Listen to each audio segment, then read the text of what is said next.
యాదాద్రిగుట్టపై బ్రహ్మోత్సవాల ప్రారంభానికి ప్రభుత్వం తరపున వెళ్లిన దళిత డిప్యూటీ సీఎం మల్లు భట్టి విక్రమార్కను నేలపై కూర్చోబెట్టి ముఖ్యమంత్రి రేవంత్ రెడ్డి, ఇతర మంత్రులు కోమటిరెడ్డి వెంకటరెడ్డి, ఉత్తమ్ కుమార్ రెడ్డి, వారి సతీమణుల సైతం కుర్చీలలో కూర్చొని మల్లు భట్టి విక్రమార్క పట్ల కుల వివక్ష పాటించడం ఇది వారి అగ్రకులాల దురహంకారానికి నిదర్శనమని తక్షణమే సీఎం బహిరంగ క్షమాపణ చెప్పాలని కుల వివక్ష వ్యతిరేక పోరాట సంఘం రాష్ట్ర ఉపాధ్యక్షులు అతిమేల మాణిక్ డిమాండ్ చేశారు. ఈ రోజు నారాయణగఢ్ అంబేద్కర్ విగ్రహం వద్ద కేవీపీఎస్ ఆధ్వర్యంలో నిరసన తెలపడం జరిగింది.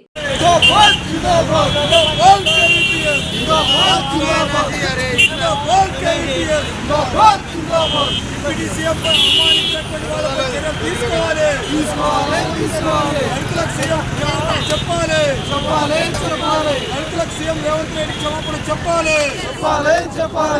డిప్యూటీ సీఎం భట్టి విక్రమార్క అవమానించినటువంటి సీఎం క్షమాపణ చెప్పాలి.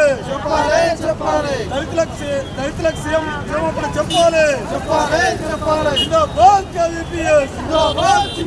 దళితులను అవమానపరిచినటువంటి సీఎం క్షమాపణ చెప్పాలి.